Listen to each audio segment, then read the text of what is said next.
Khrushchev. Pero sobre todo, sabía que la información de las intenciones de las superpotencias mundiales serían la clave de su supervivencia personal. Hoy Castro, un símbolo permanente de la revolución, continúa su indiscutible gobierno de Cuba.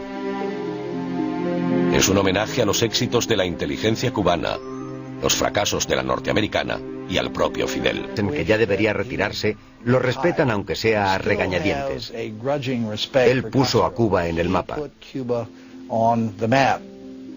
Teniente, Fidel Castro Ruz creció en un ambiente privilegiado, pero su padre le inculcó desde niño el aprecio por la situación del desafortunado.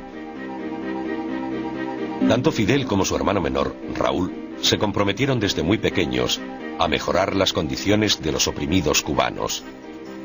De infiltrarse en el ejército de Castro, pero con poco éxito.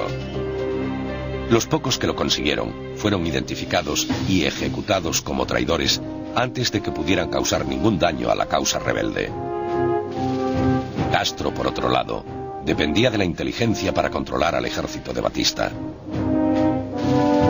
Quizá la información más importante que Castro consiguió durante la guerra fue en el verano de 1958, cuando Batista lanzó una gran ofensiva contra los rebeldes en su campamento de las montañas.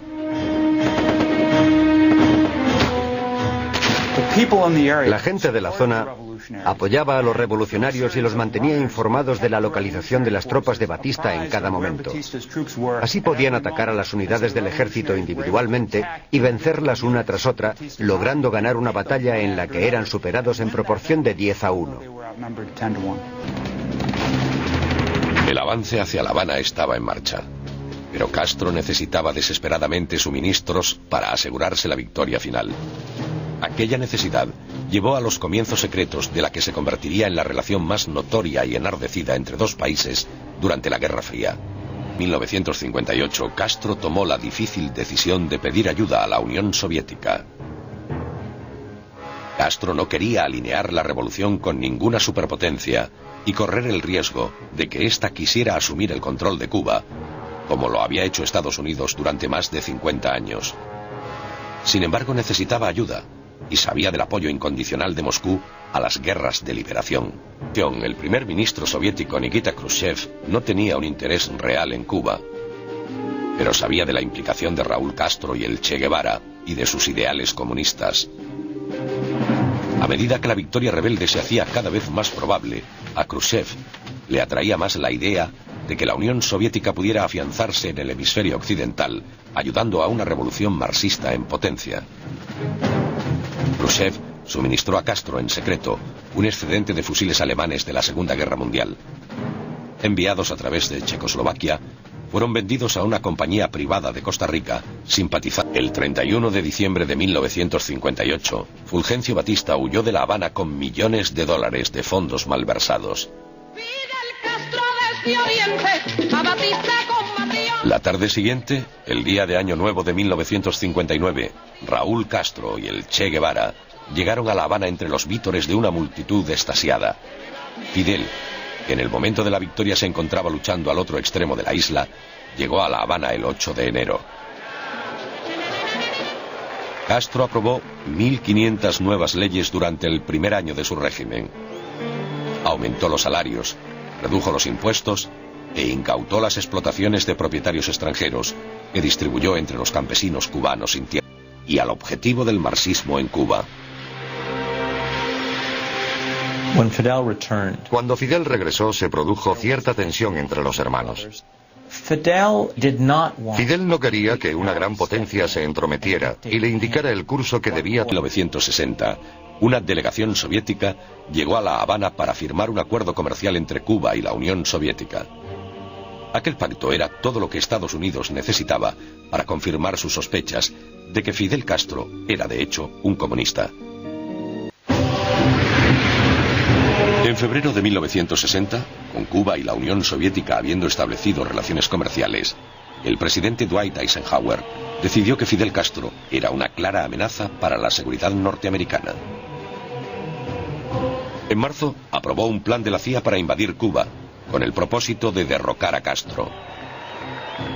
La operación fue diseñada para que pareciera obra de exiliados cubanos. El director de la CIA, Allen Dulles, ya había comenzado sus propios esfuerzos para justificar una invasión encubierta. El plan de Dulles estaba basado en la necesidad de Castro de adquirir aviones militares. En noviembre de 1959, el embajador británico escribe un informe que conocemos hoy a su ministro de Exteriores. En él dice: acabo de reunirme con el director de la CIA, Allen Dulles, y este nos ha pedido que no vendamos aviones militares a Cuba. Los británicos rechazaron la propuesta de Dulles y vendieron los cazas a Cuba. Como parte del plan de Eisenhower, la CIA empezó a reclutar y entrenar una fuerza de invasión compuesta estrictamente de exiliados cubanos. Sería una operación paramilitar que requeriría al grupo de exiliados hacer un desembarco secreto en la playa y luego conectar con las grandes facciones anticastristas que la CIA creía que había en Cuba. Contaba con el apoyo de muchos pueblos latinos de toda América del Sur y del Centro que consideraban a Castro un héroe, un símbolo de esperanza contra lo que consideraban conocía el lugar designado para la invasión de Cuba.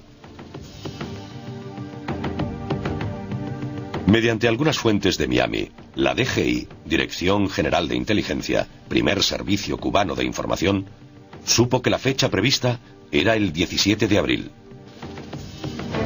Castro necesitaba desesperadamente la protección soviética ante lo que él creía sería una invasión norteamericana a gran escala. Pero Moscú no estaba dispuesto a arriesgarse a enfurecer a Washington por una pequeña nación isleña que ni siquiera había día después del bombardeo. En el funeral de los que habían muerto durante el ataque, Castro alineó públicamente a Cuba con la Unión Soviética, declarándola un estado marxista-leninista. La invasión de Cuba por la CIA empezó en la madrugada del 17 de abril de 1961, en la bahía de Cochinos, en la costa sur de Cuba. El ejército de 250.000 de hombres de Castro y la milicia civil derrotaron a los invasores en 72 horas, sufriendo solo 150 bajas. De los 1.500 hombres del ejército invasor, murieron unos 120. Alrededor de 1.200 fueron capturados y el resto desapareció en los campos de los alrededores. Che Guevara a una reunión de la Organización de Estados Americanos para entrevistarse con el colaborador de Kennedy, Richard Goodwin.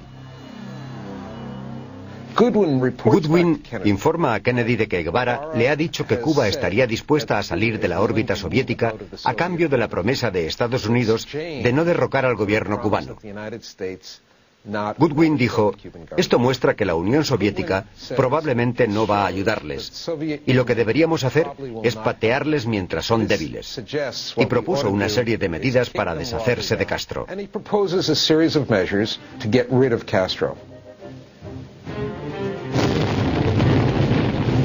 Kennedy aprobó el plan inicial que en primavera de 1962 había evolucionado en la Operación Mangosta, un elaborado proyecto de sabotaje, engaño, guerra psicológica y asesinato.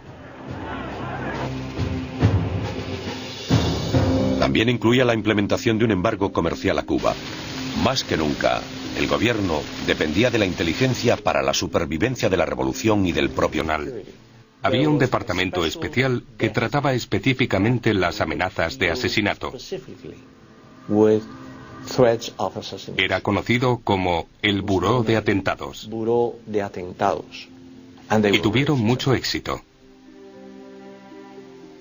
Aquellas unidades especiales se vieron favorecidas por un gran número de errores por parte de Estados Unidos.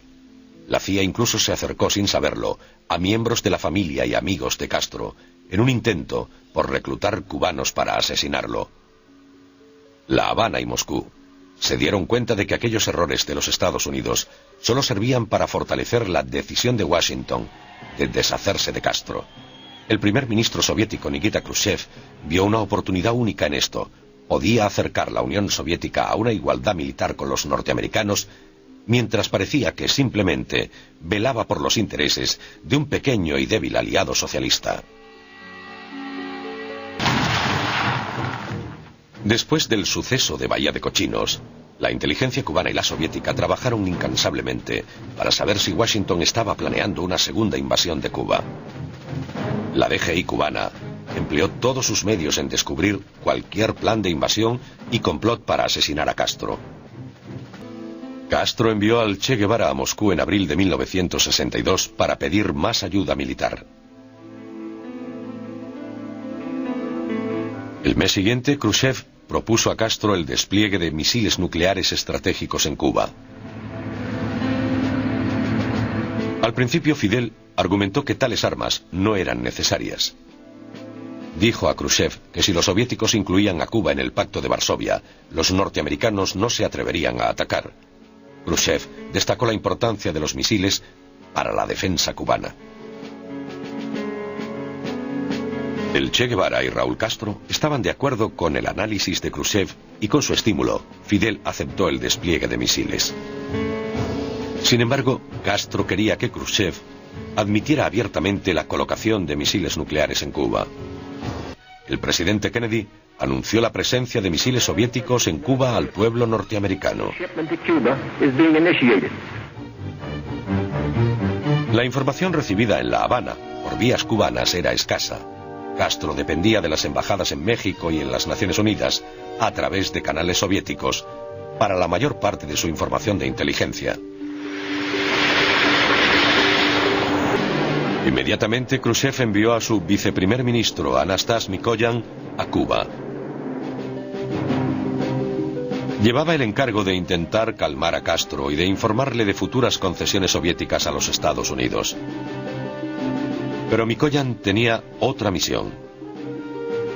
Los líderes militares soviéticos en Cuba debían ser silenciados.